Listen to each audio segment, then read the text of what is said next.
What's going on, everybody? It's your man Logic, and we're sitting here today with our special guest, Hondo Solomon.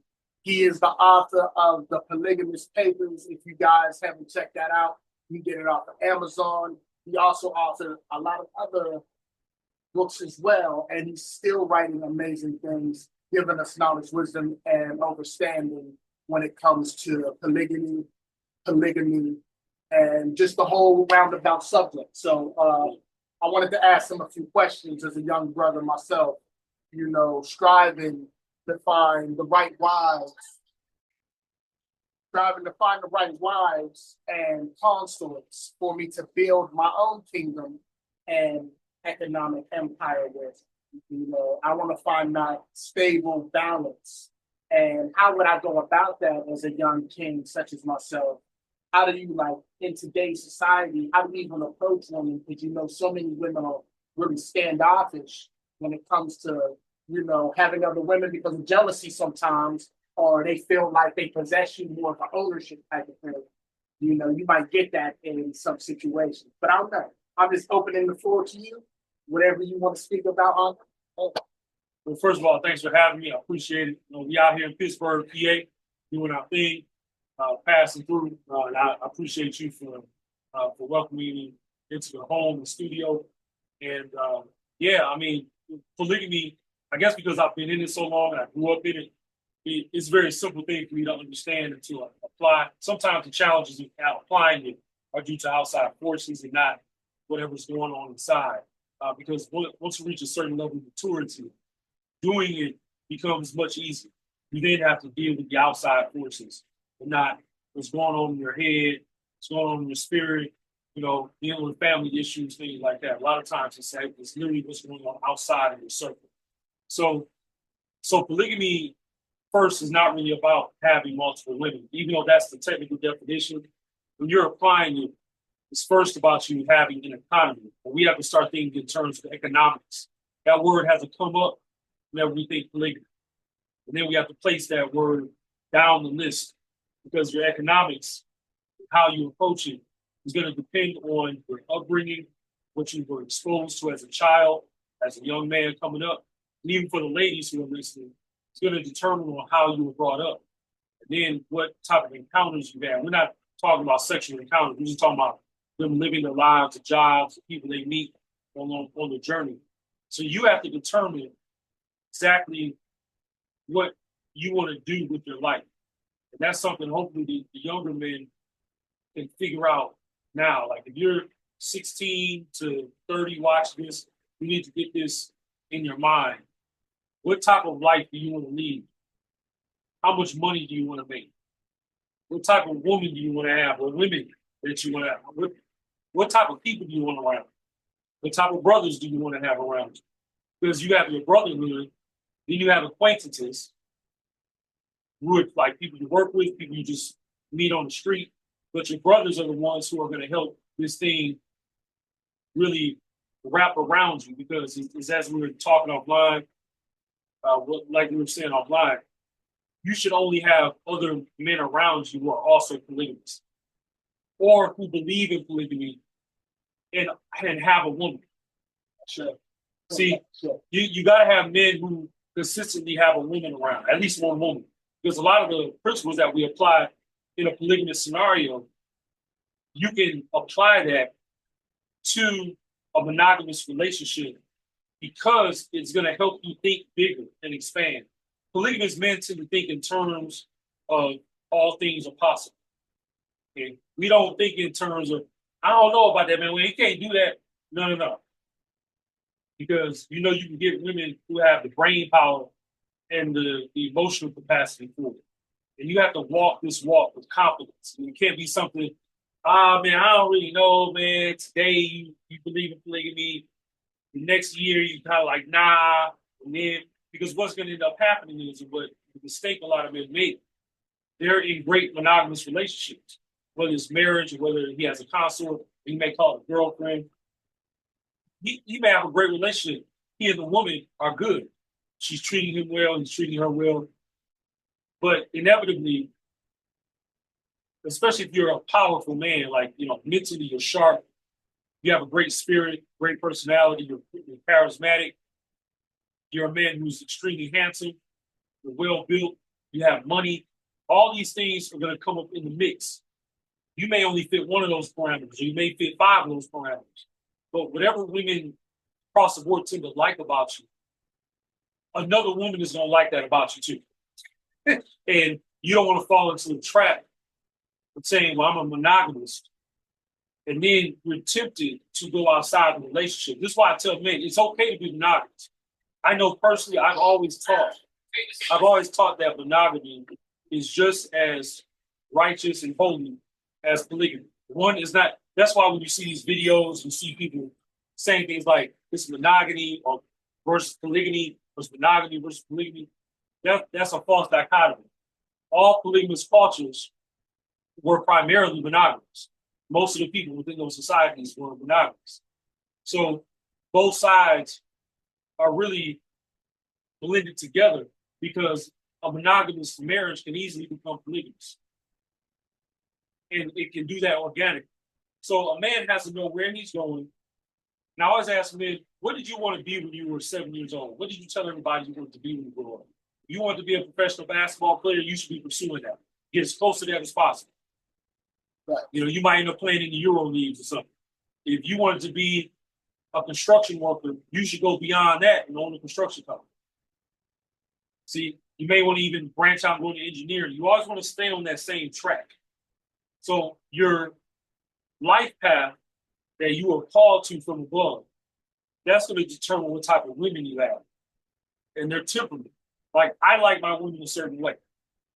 And I like my women who are very rugged. They understand the realities of life. I don't like when we get too far off in the clouds and get into idealism because it doesn't work. My lifestyle doesn't work like that. But for example, you, Brother Logic, you're a rapper, you're a producer, songwriter. You need to have women who understand the lifestyle of musicians and singers and songwriters. They don't necessarily have to be in the industry, but they have to understand what that entails because every man is going to have a different schedule. You're going to have a different energy level that's required to fulfill your duties as musician, songwriter, rapper. For me, I've always had very rugged labor jobs, but I'm also a writer. I'm a researcher.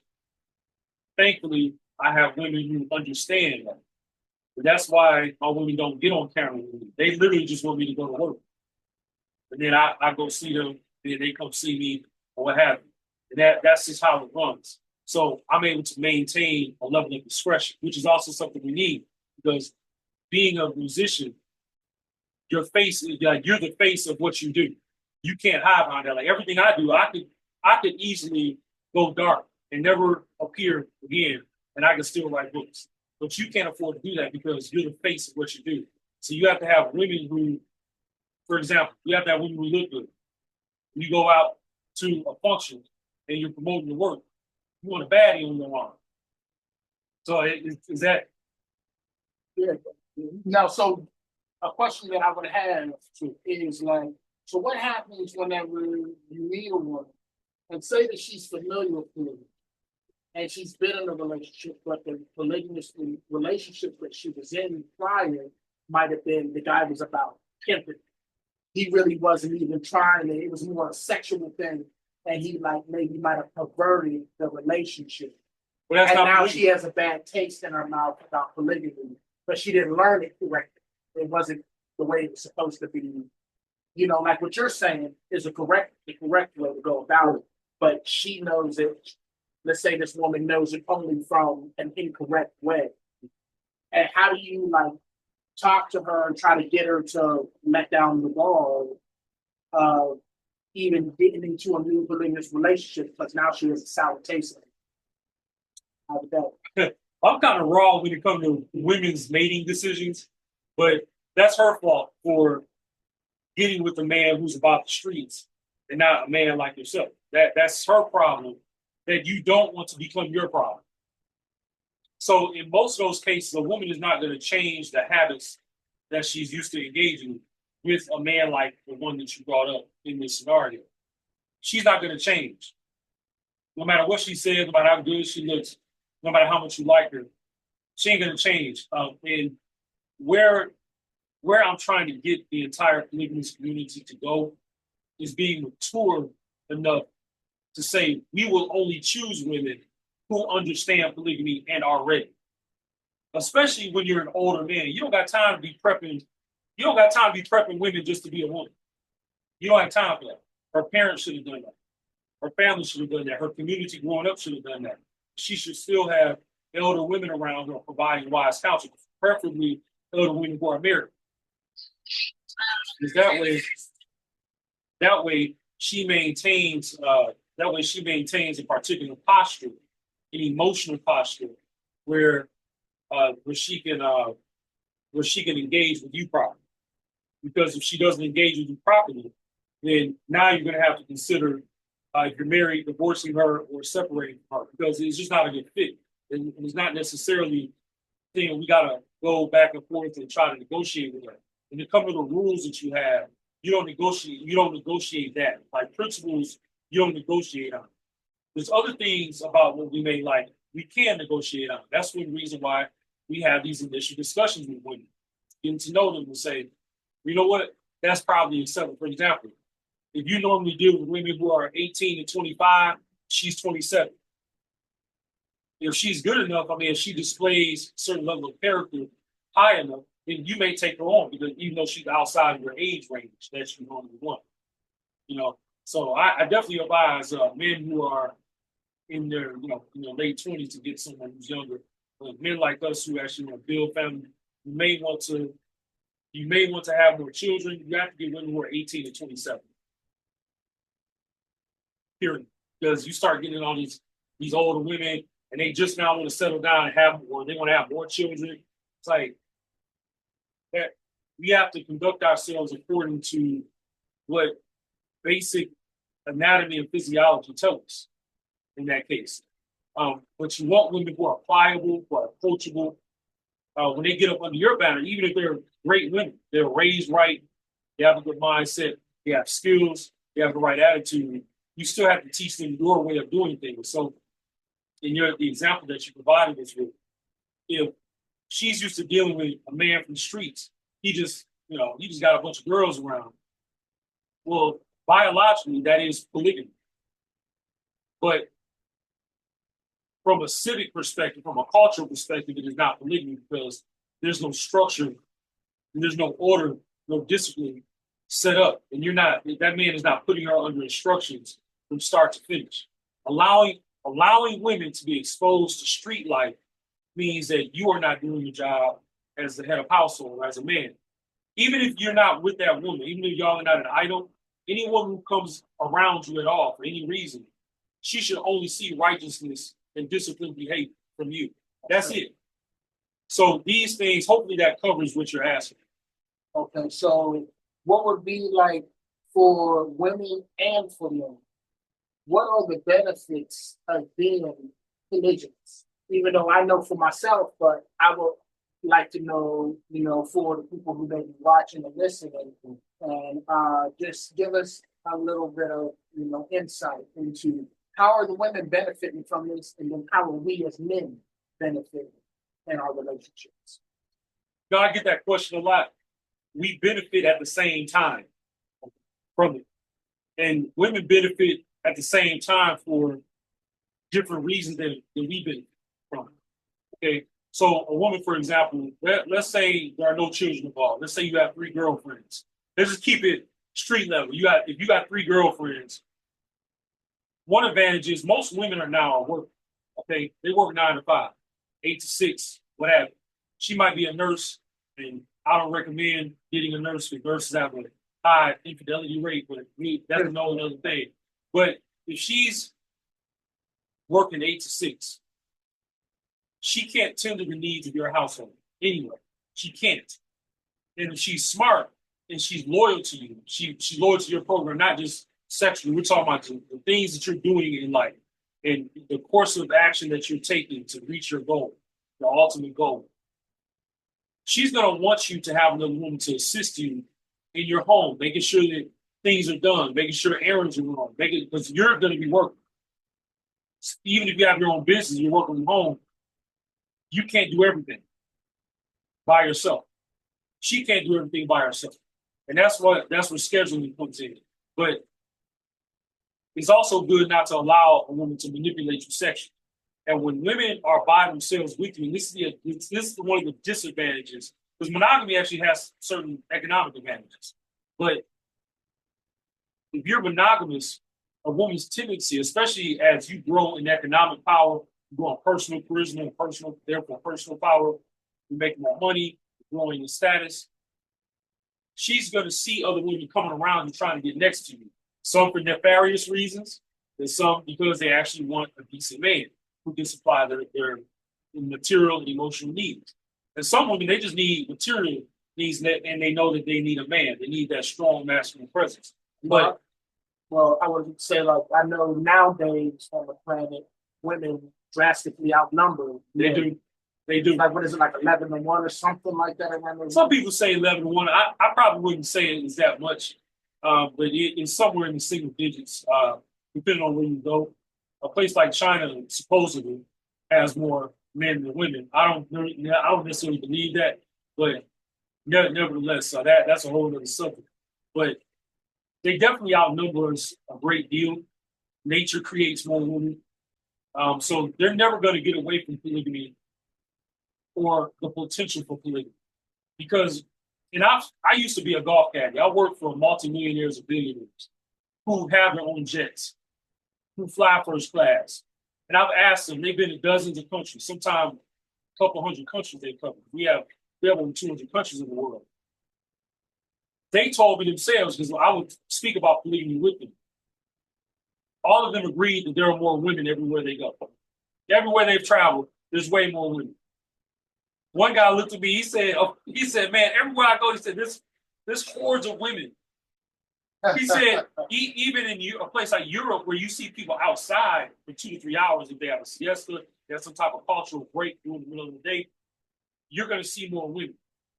And that's one reason why, if we pay very close attention to what's going on between men and women, a lot of women are right now like, hey, like where are the men at who actually want a relationship? So not only are there less men numerically, but there are even less men who want a relationship at all, to take that woman seriously at all, even if she's good. We're not knocking the women here. We're just saying that, assuming that 90% of the women out there complaining are decent women and they're either marriageable or they're good for a relationship. They're saying, where's the men that want a relationship? Because men generally is very expensive. Look at the inflation. Everything's gone up 100%. You go to the grocery store, your grocery bill, it used to be $40. It's almost $100 now. See, it costs more to get an apartment. It's stricter guidelines. And because, say, in the United States, there's more construction going out, new homes, new apartment complexes, everything costs more now. And they have more amenities. So for you to live a comfortable life, say in the United States, you have to make at least 125 to be comfortable. That's to be comfortable, where it's like, okay, I can stack 40% of my income and I can just use the rest of it for whatever. When you have one woman, let's say you have a girlfriend, she's living with you, you're going to have to make at least, and that's assuming that you're fully financed and she's not working, she's in the house, you're going to have to make 152. Now, if you go overseas, of course, because America, the United States is one of the most expensive, it's in the top 10 for most expensive countries in the world. It's very expensive. So we have to think, if I have 3 girlfriends or 3 wives or 1 wife and 2 girlfriends, everybody should be thinking about making money in a business. Everybody should be thinking like that, period. Unless they're high income earners. If let's say she's a medical doctor. I actually know of a couple of polygamous families where the main wife is a medical doctor. She's bringing in $400K. Okay, you can keep her working in a certain capacity, bringing checks on, and then you manage the money that way. Or she gives you a certain percentage of what she's making. That way, you, as a head of home can make that, you can send that money out so it can keep growing. Because you have all these minds. In this example, you have 4 different adults who all have skills. You place the women in your economy based on one, her skill, and B, her personality. Okay, I know women who can cook great. They're great cooks. They don't like to cook. So you have to kind of find something to do. They may fall in love with it, but it's something you as a man you have to manage. You have to know your women well. You have to get to know them over time. That also allows love to grow, romantic love to grow over time. No matter how bad we think she is, you're gonna end up knowing things about her, good, the bad, and the ugly, and that's gonna help you grow how she interacts with you in public. And really watching out for each other. This is for the women watching this program. One advantage that you have is that your man is going to have more energy. Polygamous men have boundless amounts of energy, okay? Because we have to work out. We have to keep our skin nice. We got to go to the barber shop. You know what I'm saying? We have to, unless when our women is a barber. See? Yeah. So that's a benefit. That's a benefit. So the woman, if she ends up having children with you and or the other woman, you all can help take care of the children in house. You don't need to have babysitters. That costs a lot of money. You don't have to send them to daycare. You can homeschool. And you can instill the collective family values into the children directly from the locus of a home or multiple homes on the same land, which is ideal.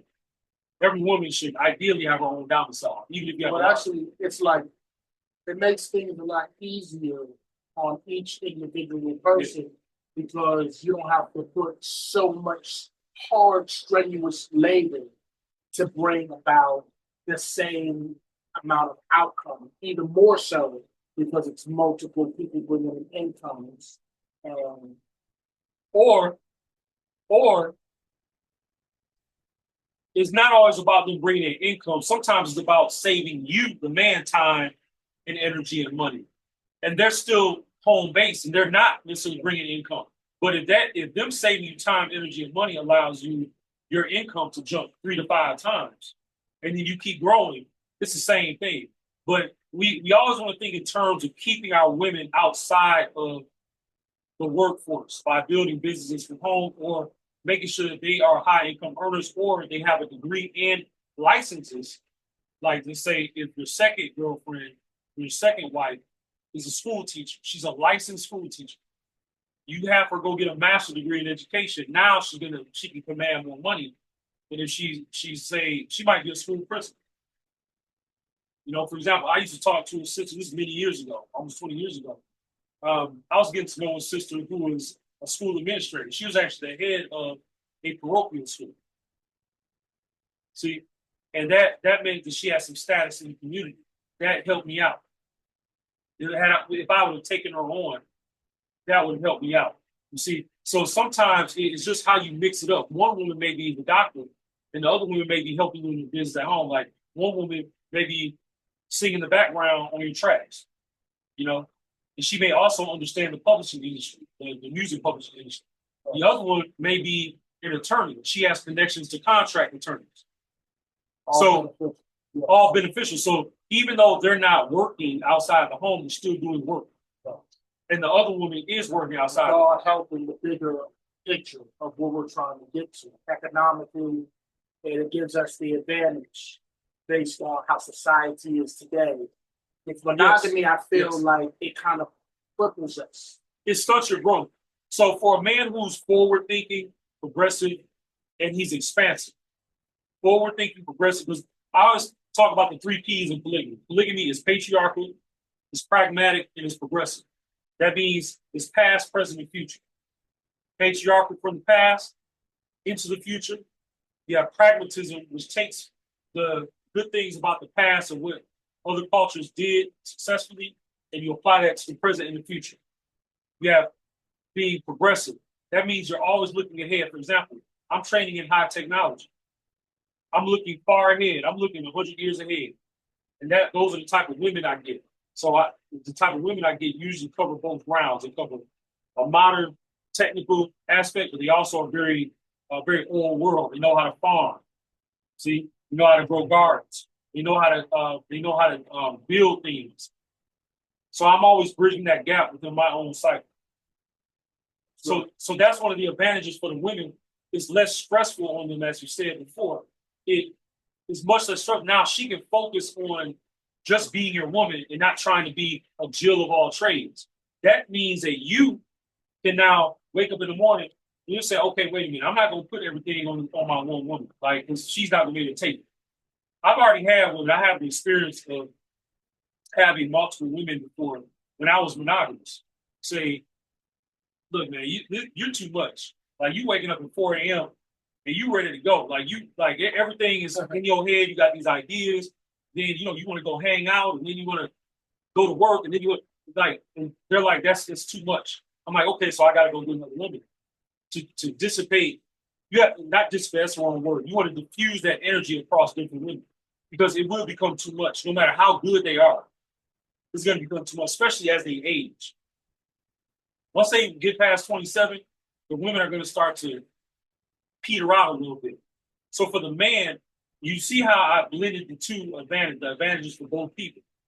The man should always be looking to grow. Also, being a polygamist is very motivating physically because you always going to be in the weight room. You knocking out 200 push-ups a day. You always going to hit the gym. You always going to get on a bike and go bike ride. See, now you can use it as a bonding ritual. Now you, let's say 2 of your women go on bike rides. When the other one gets back, you and her go for a walk.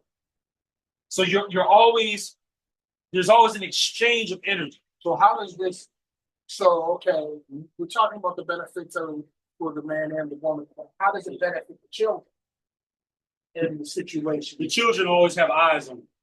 Somebody's always watching the children, and you don't have to see what ends up happening is when you send your children to a public school, you send them to a daycare center, you send them to, I guess a nursery school would be a daycare. When you do that, you are placing them under someone else's banner. These people don't hold the same values. If you look at the organizations that control the educational system in your respective country, because my work, my videos usually watched by people in different countries. Whatever organization controls the nation's economy, like the educational economy, then they're going to have, even if their values are righteous values, there's still going to be different values than yours. The metrics somewhere are going to be different. If you have 50 metrics for your value system, the best people are going to have 45 of those values. But those other 5 metrics are very key.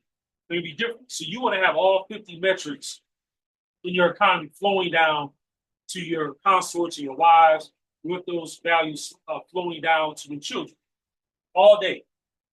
They should be inundated. And part of the reason you want to do that is because once they leave your house, they go out and go, unless you're in a community full of people who are like-minded, and they walk down the street just to go to the grocery store. Their children might be sent out to go to the grocery store, right? They go out, they're meeting people who have differing values than you. They're going to be in their ear sometime. Well, I don't know about that. Why your father got all these women? See, they're going to start talking to them. And they have to know this thing from seeing it demonstrated from a righteous vantage point. And they also have to know the technical aspects, which is what I teach. Because when I came into this space nearly 20 years ago teaching on polygamy, there was no technical teaching on polygamy. It's still not. You still don't see anybody teaching the very technical aspects, getting down to the very finer details, which is fine. I mean, that's my job in the space, is to bring that. And I'm honored to do it. But hopefully this is helpful answering it. Well, yeah, definitely helpful. It's giving me a lot of insight, but it's also it's very helpful to the people that are watching and listening right now, because it gives us like certain steps, and it's giving us like different points that we can look at. Yeah. So that we know how to move forward or to overcome certain obstacles that we face on a day-to-day basis. Because a lot of us have been reared up in America to see only a certain set of goals to be attainable. Right. And this isn't necessarily something, this is fairly new in the minds of, American women and even men. because a lot of men will practice polygamy without even knowing what they're practicing it, rather than going out and doing it in an unrighteous way, but you're already naturally practicing your natural way of life. Because I know the majority of the mother continent to this day still practice polygyny throughout the continent. Yes. Over 51%, maybe more, still practices. And it's not just religious based. It comes from many different cultural values and traditions that different tribes are throughout the different areas in Africa. So, Yeah. and through the world, but it's mainly, I see that polygyny is mainly a thing that people of color practice more so than it is, something that Europeans practice. I've seen like Europeans practice it, Right. but not as much as we do. Yeah, not to the degree. What's interesting that historically, most European cultures practice polygamy. Classically, we look at the record. I mean, they did. You still see wealthy white men, especially, have different women. They just do. And I had that verified. I tell people, I've said in a few interviews, I caddied for one of the Rothschilds. I caddied for him, and he verified what I said. We talked for more than 5 hours straight about polygamy, and he verified everything that I said. I'm gonna have no comment with it. Hey, I mean, that's what's up. Yeah, because I was carrying his bag, and I remember he looked at me. He said, "Man, I've never heard anybody outside of those circles talk about it like you." He said, "But everything you said about how the wealthy create legacies via polygamy," he said, "That's exactly how they operate. That's how you do it." And he looked at me. He smiled. He said, "I like it." He said, "We got to keep," because we were walking into the green. He said, "We got to keep talking about this," and we talked for another 3 hours about it. And when I saw him again, same golf course, when I saw him again, he was telling me what was going on because he had some guests. He had some guests that day in two different groups, and he said, "How's the publishing business going?" I said, "It's going fine. Books still selling." He said, "Good." He said, "I'm glad you're doing that." He said, "Keep up the good work." You see, so if a lot of my critics, especially the first several years I was teaching, they were saying things like, "Well, the brother is just making this up. He doesn't know what he's talking about." Because I would tell them, like, if you want to build wealth the most efficient manner, you're going to have other women involved in a lot of children. So that's what the wealthiest people in the world do. But at the time, 99% of my audience didn't know I had been a golf caddy for so many years. These people were telling me this. This is not just Rothschild. This is other ultra wealthy individuals telling me that yes, that's what wealthy men got other women. When we fly into other places, yes. I know right now, and I'm not going to, of course, I'm for discretion first. I'm going to say the athlete's name, but he's considered the all-time best in that sport. I know someone who's his right-hand man, and that guy has multiple women. And he told me at the time, he said, "I wish I would have read your book before I got involved with this other woman."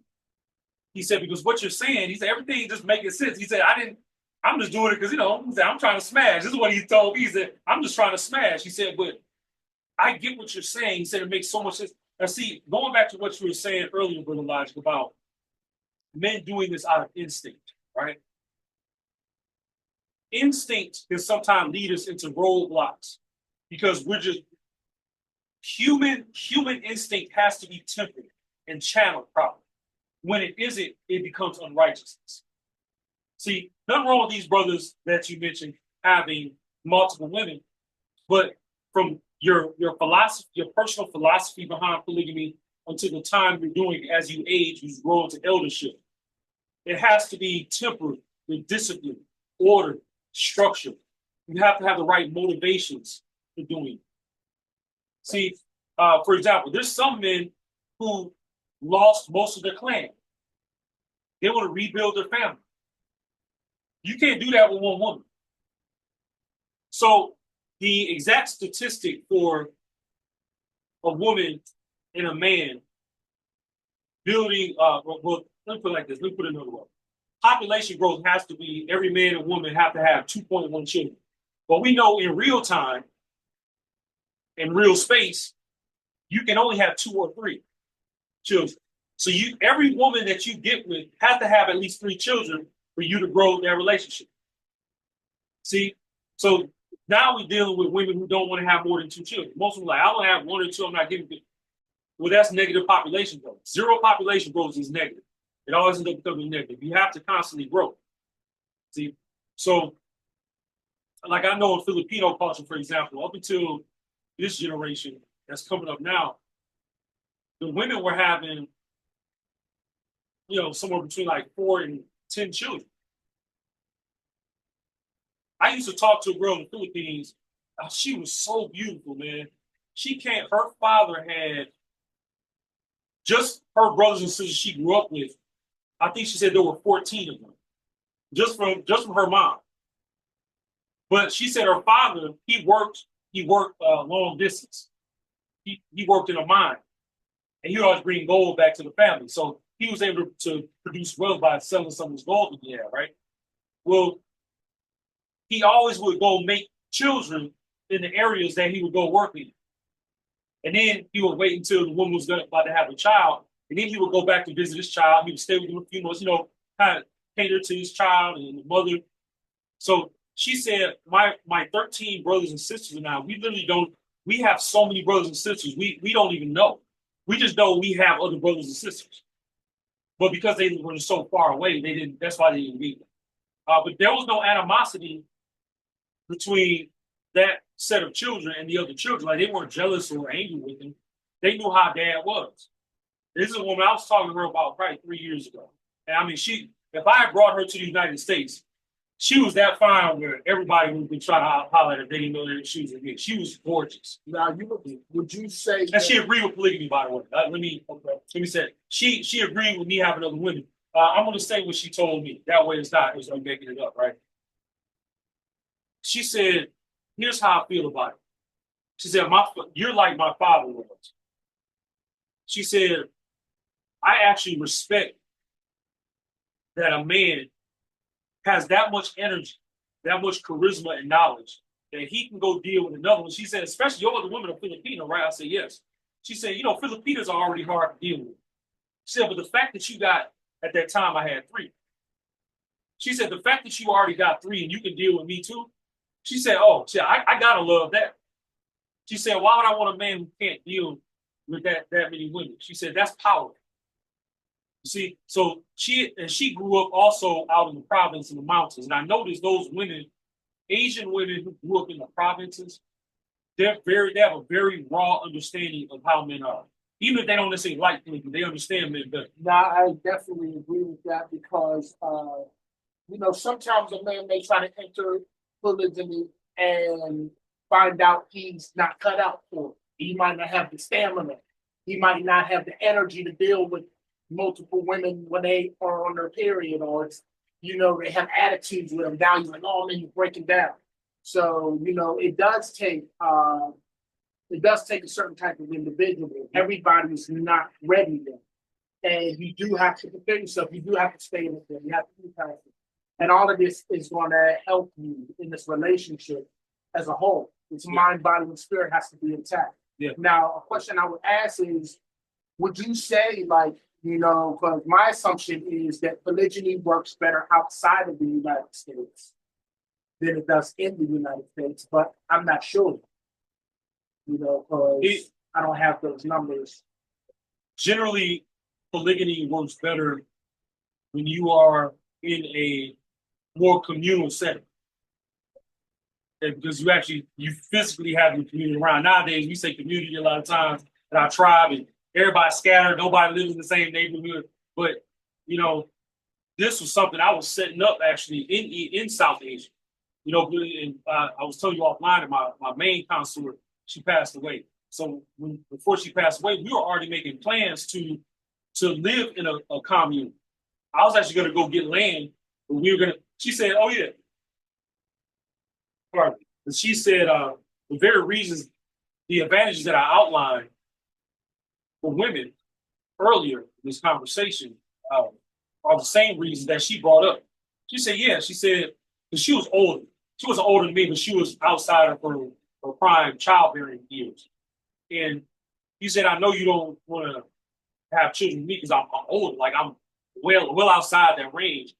She said, but if you want to have your younger women have children, we can all take care of the children. We can grow our own food. And we can be safer because then, we can all walk the children to school. She said, you can concentrate on getting your college diploma. So you can focus on running the business and making the money. She said, and then we can sell food in the marketplace and we can make more money. So she was always thinking ahead. And but if you're in a Western country or, and now you have these terms called the global North, global South, you have people in more rugged settings. The more rugged settings that you have, the better polygamy will be as far as the relations are concerned. But in global North or the West, it's going to look different. Polygamy looks different because you have certain things that you have to do in those types of environments. You don't necessarily have to do in, say, Brazil. You don't have to do that. But you may have to do that if you live in Canada. Does that make sense? So the structure of your polygamous family or your household, if you prefer that term, or your polygamous relationship, polygamous marriage, it's going to look different depending on where you go. Like we're in Pittsburgh, PA right now. If I go back home to where my family is in Detroit, it's going to look different. Even though we're in the Midwest, it's going to look different because that city has different angels, different demons, different economy, different cultural traditions, values, different urban values. It's going to cost. The cost is different to live in each place. So you have to set it up, and the women are different, especially if they're native. You're dealing with a native Pittsburgh woman and a native Detroit woman. It's going to be different. Now, again, for the audience, I'm just giving you examples here. But especially if you go from, say, Pittsburgh, PA, and you go to Senegal. Well, Senegal is much more communal. People accept it there more. So now that part of your economy, your emotional economy, you can relax a little bit, knowing that, okay, you can lean on some elders who got 6 wives. You can lean on them. If they're Muslim, they'll have 4 wives, concubines. But you can have an economy, but you're gonna have to shift. So what I teach, Brother Logic, the way that I teach polygamy is so that there are universal parameters that you can choose from. You can pull from these principles. You can pull from. That way, if you take your women from here, you move to Senegal, you can just drop into Senegal. There's very little adjustment. So let's go. So I like the way you answered the questions that I asked. I just want to ask a few questions just so we can get like some information based on what you know and some of your insight. But I really would recommend everybody to go out there and get his book, The Polygamous Papers, and check out his new works as well. Hondo Solomon. The new book is called Polygamy as Economic Warfare. Polygamy as Economic Warfare. And that debuts this February. Y'all watch out for that. That book is thick. That book is going to be 300 to 400 pages at least, if not more.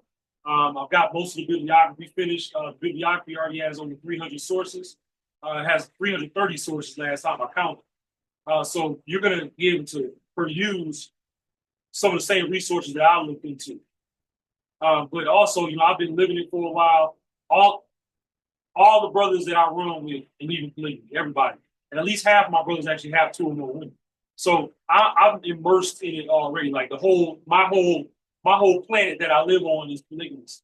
So I never get that break. So when I discuss business with brothers, it's always from a polygamous construct. It's like, okay, so when are you gonna place your other one? Okay, cool. So when you visit the other one, hey man, we got to meet in this country. We got to meet in that country.